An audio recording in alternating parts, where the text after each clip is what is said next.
Selamat malam, selamat hari Sabat. Kita bersyukur kita masih punya kesempatan untuk belajar firman Tuhan pada hari Sabat yang suci ini. Itu mari kita berdoa lebih dahulu. Maha besar Allah Bapa kami dalam surga, Allah yang kami sembah, kami puji dan kami muliakan. Allah yang maha kasih, Allah yang maha suci. Bapa, syukur terima kasih pada saat ini kami masih mempunyai kesempatan untuk belajar firman-Mu melalui pelajaran sekolah Sabat pada saat ini. Kiranya Tuhan sendiri yang akan mengajar kami, sehingga kami boleh mengerti apa yang menjadi rencana Tuhan, yang menjadi firman Tuhan, sehingga kami boleh semakin dekat kepada Tuhan dan nama Tuhan kami puji, kami muliakan. Mengampuni semua dosa kesalahan kami Bapa, semua ini kami serahkan dalam nama Yesus, Tuhan dan Juru Selamat kami. Amin. Kita masuk dalam pelajaran sekolah Sabat kita pada triwulan ini, yaitu pelajaran yang kedua dengan judul Perjanjian Utama. Dan saya ulang beberapa hal yang sebelum kita masuk dalam pendalaman. Allah sudah beberapa kali mengadakan perjanjian dengan manusia dengan beberapa macam tujuannya. Dasar-dasar perjanjiannya yaitu yang pertama, Allah meneguhkan perjanjiannya dengan sumpah.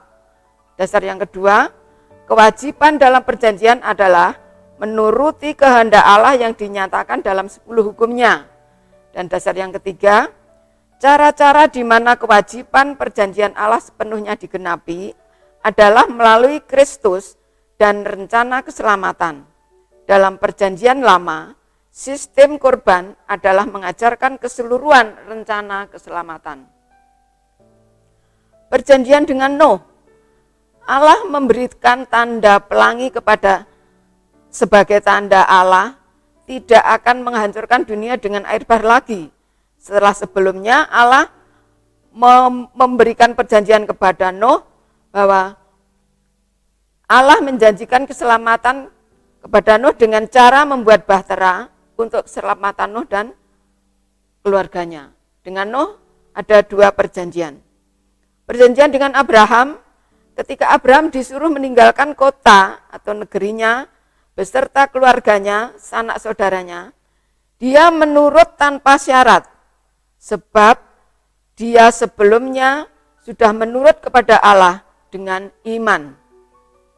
Dan yang disebut anak-anak perjanjian adalah orang-orang yang punya iman seperti Abraham. Abraham tidak tahu sama sekali apa yang akan dihadapi. Berkat-berkat apa yang dimaksud Tuhan, anak cucumu akan menjadi anak perjanjian. Namun, dia menurut perintah Tuhan dengan tanpa bertanya-tanya.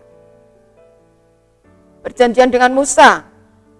Tuhan akan membawa umat Israel masuk ke dalam negeri Kanaan yang telah bersumpah dengan Abraham, Ishak, dan Yakub, dan aku memberikan kepadamu untuk menjadi milikmu dengan cara mengeluarkan bangsa Israel dari Mesir, yaitu bangsa perbudakan.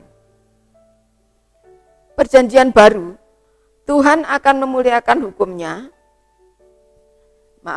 Tuhan akan menuliskan hukumnya di hati umatnya, agar Israel menjadi umatnya dan Allah menjadi Allahnya. Dia akan mencurahkan rahmatnya dalam kehidupan mereka. Sebagai hasil atau buktinya, umat Israel menurutinya, bukan dengan cara menghafal firman-Nya atau melakukan seluruh firman-Nya dengan rasa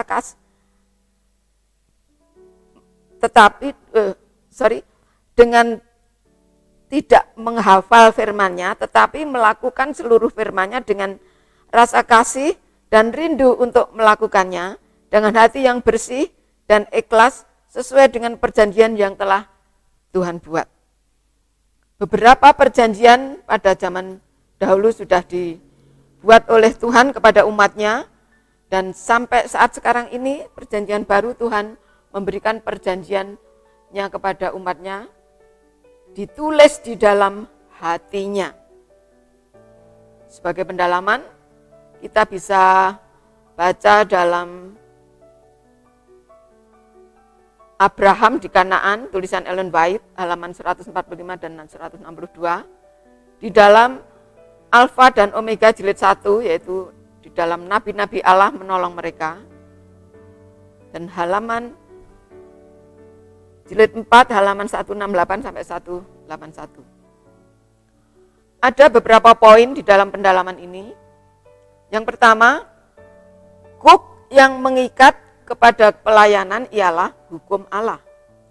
Hukum kasih yang besar yang telah dinyatakan di Eden dan diumumkan di Sinai dan di dalam perjanjian baru ditulis di dalam hati, itulah yang mengikat manusia kepada kehendak Allah. Jikalau kita dibiarkan mengikuti kecenderungan hati kita sendiri, pergi kemana kita suka pergi, maka kita akan jatuh ke dalam barisan setan dan menjadi penganut sifatnya. Oleh sebab itu, Tuhan menetapkan kita kepada kehendak-Nya yang tinggi dan mulia dan mengangkat kita lebih tinggi. Ia ingin agar kita mengerjakan tugas-tugas pelayanan itu dengan sabar dan bijaksana. Poin yang lain, Cook pelayanan Kristus sendiri telah dipikul di dalam kemanusiaan. Ia berkata, "Aku suka melakukan kehendak-Mu ya Allahku, Taurat-Mu ada di dalam dadaku." Mazmur 40 ayat 9. Sebab aku telah turun dari surga, bukan untuk melakukan kehendak-Ku, tetapi untuk melakukan kehendak Dia yang telah mengutus aku. Yohanes 6 ayat 38. Dan poin yang terakhir, kasih akan Allah, giat demi kemuliaan-Nya, dan kasih akan manusia yang telah jatuh, membawa Yesus ke dalam dunia untuk menanggung sengsara dan mati. Inilah kuasa yang mengatur kehidupannya. Prinsip ini yang Ia minta agar kita terima. Alfa Omega jilid 5 halaman 354. Sebagai ringkasan, masuknya dosa telah memutuskan hubungan dengan manusia yang awalnya telah ditetapkan Pencipta melalui orang tua kita pertama. Sekarang Allah berusaha untuk meneguhkan kembali hubungan kasih yang sama melalui sebuah perjanjian.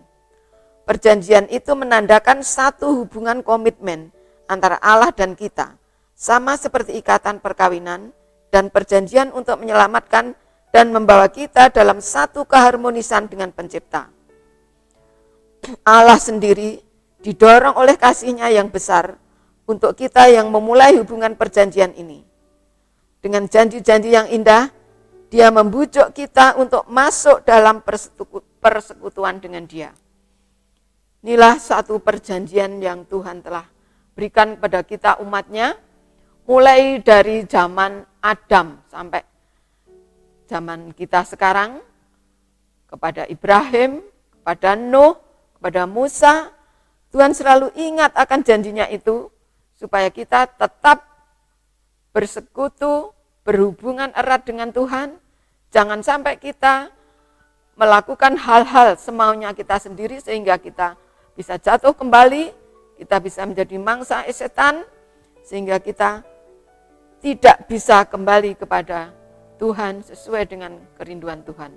Untuk itu biarlah renungan atau pelajaran yang dengan singkat kita sampaikan pada saat ini boleh menjadi renungan kita sepanjang hari Sabat yang kita lalui ini, supaya kita tetap menjaga perjanjian Tuhan dengan umat-Nya, karena Tuhan sendiri telah melakukan segala upaya untuk menyelamatkan kita, sampai Tuhan turun menjadi manusia, mati di kayu salib, hanya untuk menyelamatkan kita yang sudah jatuh dalam dosa.